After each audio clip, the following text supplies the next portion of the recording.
in the attack. And today, I guess we all thought it was a big touchdown by Robert there on the read option, but he said it was actually a busted play. But can you talk about judging the balance? Because obviously he made a lot of noise as running that play 2 years ago, and you want to strike a balance, I assume, for how much to use it and how much not to.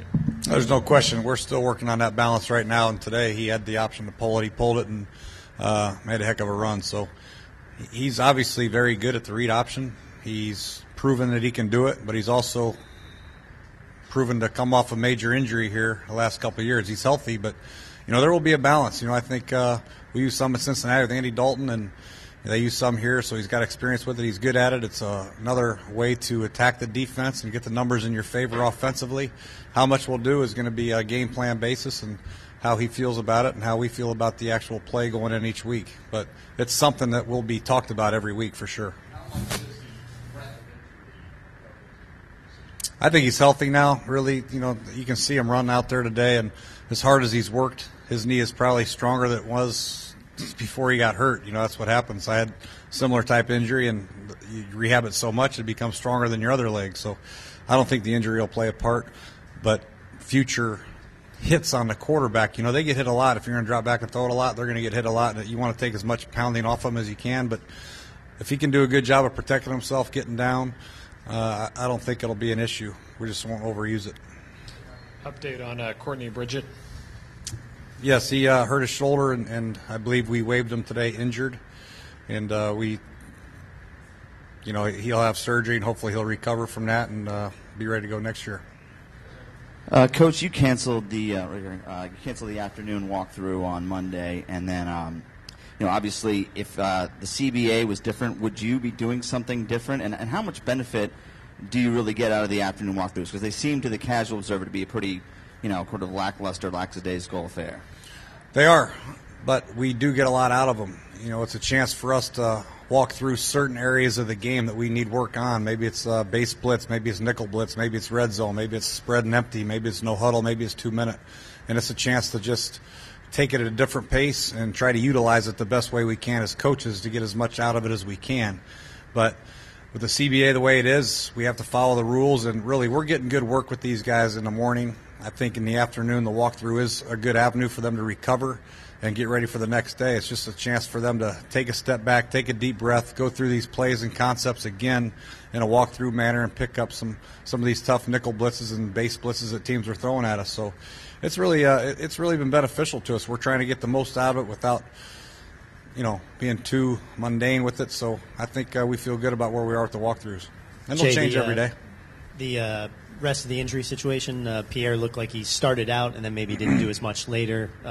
Royster, Thomas, can you address those Royster guys? actually practiced, did a nice job, and then Pierre went through individual, and we shut him down. I think he probably wanted to go, but I think it's important for him to make sure he's fully recovered. Some of these light pulls, you think you're okay, then all of a sudden you burst out sprinting and you re-injure it. So we just want to make sure he's back to 100% and can open it up and run before he goes again.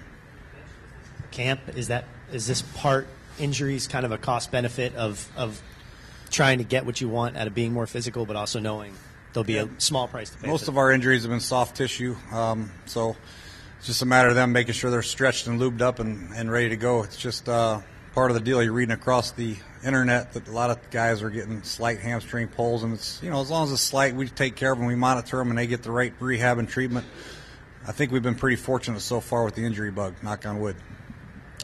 Hey, Jay, I'm curious, as an offensive coordinator, a guy whose background is in offense, do you think read option is sustainable in the NFL when, you have these defensive coordinators, they have all this tape on this stuff now, just like Chip Kelly's offense, everybody's like, okay, well, let's see what they do this year when these defensive coordinators who get paid money too have all this film. And I remember when the Redskins played you guys, I think it was last year, your ends did a hell of a job against Robert and beat the crap out of him. So not just with Robert, but is read option sustainable in this league with the caliber of athletes that are playing in an outside linebacker? I think you can. It's just my belief that and everybody's different. Every coordinator's different. They might view it as you're right. Maybe defenses are starting to sniff it out a little bit better. I'd view it as if you run it just a few times throughout the course of a game, maybe 3 or 4 times in 2 games. I don't know. It's just something for the defenses have to worry about in practice, and they have to practice their fits. It gives them problems, and it's something they have to work on diligently in practice. But, it's like everything else. If you run something too much, defenses will figure it out. I think it's a chance for us to be more diverse in what we do. You throw the quick game, you throw the drop back play action, the outside zone, you sprinkle in some read option. It becomes tough.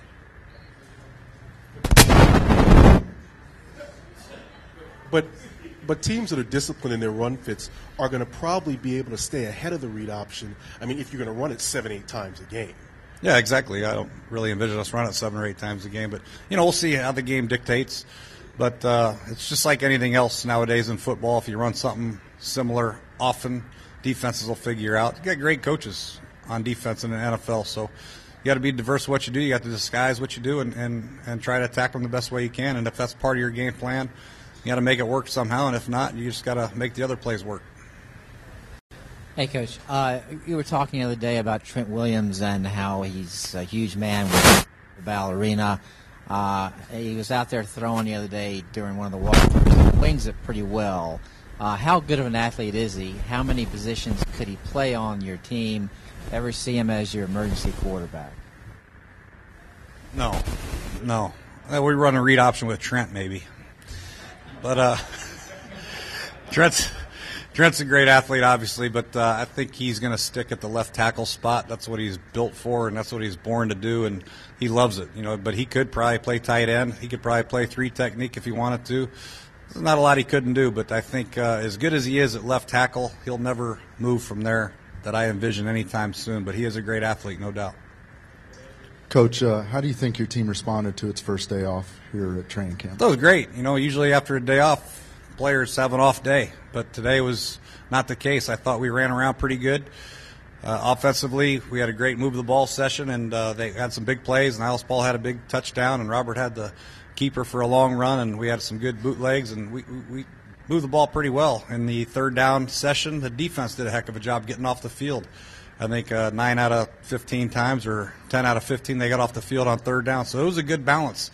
Offense did some good things. Defense did some good things. And overall, I thought the tempo was outstanding, and guys are still running to the ball and buying into Coach Haslett on defense and Coach McVay on offense. And it's been very productive. I'm very encouraged with what I've seen so far.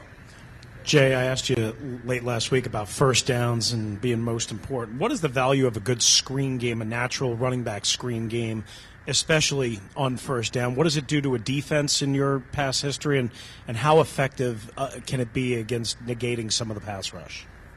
That's exactly right. To negate some of these great pass rushing teams that really get up the field and play gap-style defense that rush up the field hard, screens are a great way to attack them. So that's just another thing that we have to continually to practice. Teams that don't rush as much and they play 2-gap, it's not quite as good because it's hard to get the back out. But Alfred's done some nice job on some screens. We got Roy out there a couple times. Silas Red hit a couple screens. And it's good to practice these screens because teams are going to do screens against us. It's very important for our defense to see these screens and react and get off blocks in pursuit to the football at the right angles.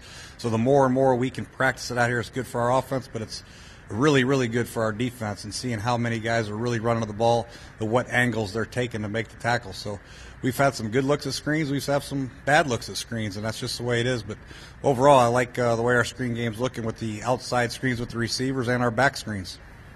Didn't see Tyler Columbus out there. What's his status, and how did you think Tom Compton did playing in place of him? He did good. Tom did good. Tyler's missed today for personal reasons, and we expect him back soon. But Tyler did a good job. Morgan stayed at left tackle, and Mo Hurt played a little bit at right tackle, so both of them filled in very well. Coach, at least from the outside, media-wise, all the focus has been on this wide receiving core that you guys have, and it almost seems like Alfred Morris and maybe the running backs are flying under their radar a little bit. Do you feel that way about him? Are you surprised he's not getting the attention in his third year, and how do you see the run game in your offense? Alfred is not flying on the radar in our eyes, that's for sure. He's done a great job. He's had a great camp. He's caught the ball very well, too, which is a pleasant surprise for us out of the backfield. So Alfred's going to get his touches. Running game is very, very important to take the pressure off the quarterback, and, of course, our linemen are very good at what they do in the run game. So it's a very important part of our offense with the nakeds and the play actions off of it. We base our offense on the run game. So the effectiveness of Alfred Morris is going to take us a very, very long way. If he's ineffective, it's a heck of a lot harder when you become one-dimensional as an offense. Now we're going to drop back and throw it every time. You get every line stunt known to man. You get all these blitzes and tough to pick up. So the run game neutralizes the defense, and it's very important to make sure that's a focal point of our offense. Jay, like Chris, I wanted to follow up on something that you mentioned last week. Have you gotten to the point now installing the playbook where you guys are down to those specialized situations that you've got everything in 5-6 days in that you figured you would? Yes, no doubt. We are. We've already installed most of our red zone package, and now it's a matter of installing what specialty situation comes up next. I think next tonight is 2-minute and maybe some no huddle, and that's just a matter of communicating words and terms for our line so we can play fast, and then we'll have some goal line short yardage coming up also. So we're pretty close to being finished, and then of course each game plan will be different. It will be team specific, where we'll add new concepts or new formations or new plays, but overall I feel good about where we are as far as installing. What's your evaluation so far of the offensive line in general and Sean Laval in particular? Sean Laval, in OTAs we were a little worried, I'm not going to lie. He struggled a little bit, but he's probably the most improved player on this team, I think, from OTAs until now. He's done an excellent job of really getting – Coach First has really done a good job with him, getting him out of his stance on time. He was a little late early on in the OTAs, just not really timing the snap count up well, but now he's getting out of his snap count. He's getting out of his stance and getting up to the next level in the running game, and he's doing a good job with the stunts in the passing game and the blitzes and blocking man on. So Sean's done a good job. He's been a very good, solid pickup for us. We're happy to have him. Jay, over here. Jordan Reed, can you talk a little bit just what you saw in film of him last year, some of the improvements you've seen, not just in the pass game, but also as a blocker?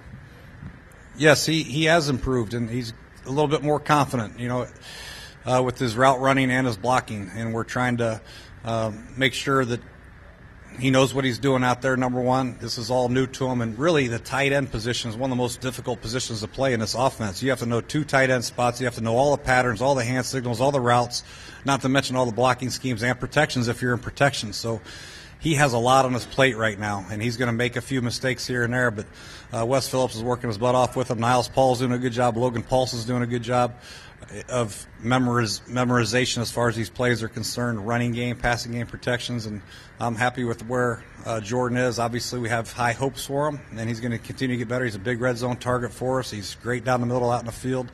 So you just got to keep working like everybody else. Sean has talked about him being maybe more of a deep threat or a threat down the field.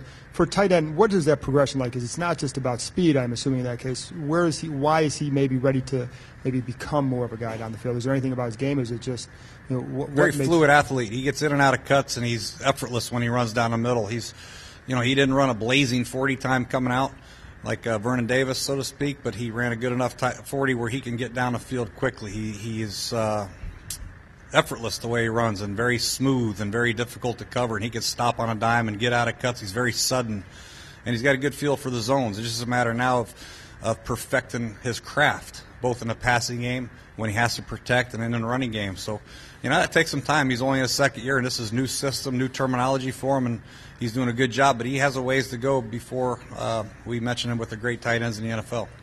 Coach, you had a guy in Cincinnati, Giovanni Bernard, who seemed to have a knack for the screen game, the third down game.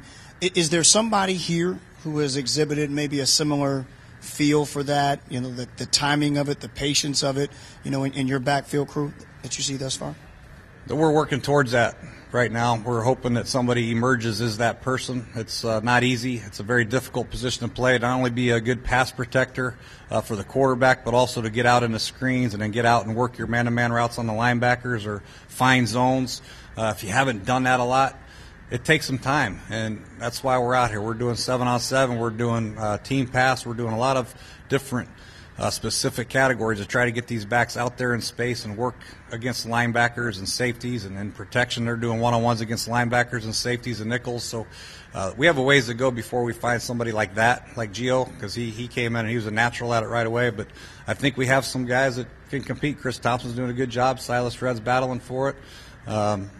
Evan's doing a good job, and obviously our draft pick has ways to go, but he's got a chance because he can run.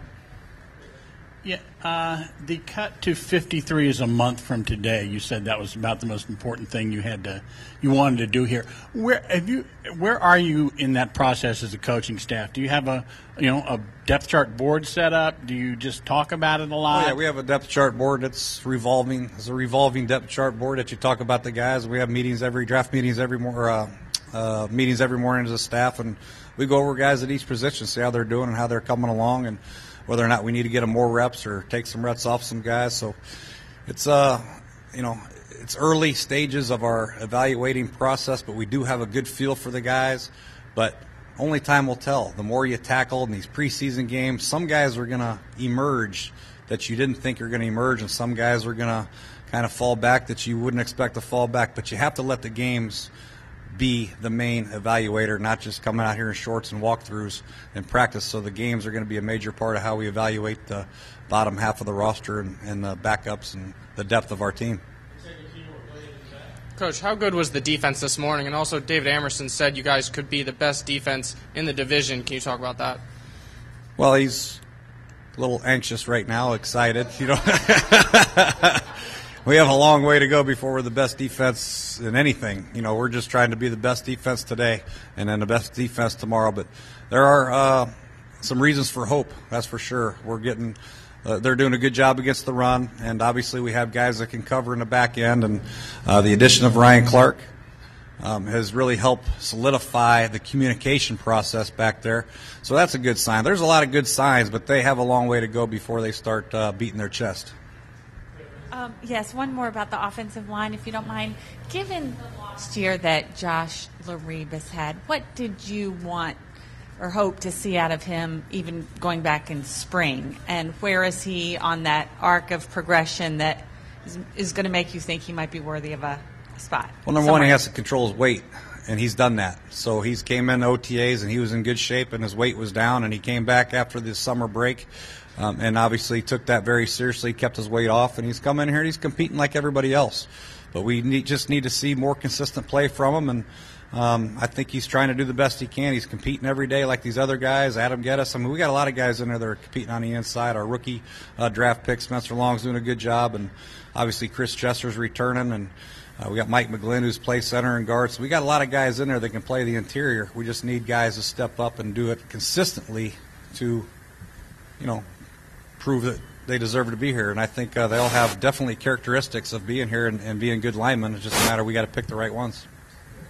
I need to ask you about one of your old UFL players, James Develin, fullback. Yeah. He's gotten the role with the Patriots. What did you see in him? Did you think he would? James went to Brown. He was an interesting guy. He was a defensive end at Brown, and a friend of mine worked him out at fullback. I can't remember where it was. Carolina Panthers. Kurt Beathard was our running back coach and saw him work out somewhere. We brought him in as a fullback, and he's just a great kid. He works his tail off and strong. He can put him at fullback. He can put him at tight end, and he'll produce for you, and he'll play his butt off. Great kid, smart, hard worker. Coach, last question for you. Got a couple days before the Patriots come to town. You talked about preseason games being a real point of emphasis for determining the depth chart, but with the Patriots coming into town, you got to start telling these guys how to prepare for something like that if they want to continue to show they can play well against some of those teams even in training camp. What are you telling your guys in these couple days leading up to that? Well, just continue doing what they're doing. When it's live, it's live. When it's not live, it's not live. Be smart in how you practice and make sure you're prepared. And I think the coaches have all done a good job of giving these guys the right information with the checks and all the things that they need mentally to go out there and play fast and physical and hard. And I think, time will tell. But we're going to come out here. We're going to have some team sessions with them that are live, that aren't live. There'll be ones against ones, maybe twos against ones. So it'll be a good mix for them and a great test for us to go against, obviously, a very good football team that's been a great football team for a long time. And to see another team prepare, it'll be good to see. These guys have been consistently in the playoffs and Super Bowls for the last 10, 15 years. So to see how they consistently go about their business is going to be good for all of us in this building. Thanks, Coach. All right, thank you.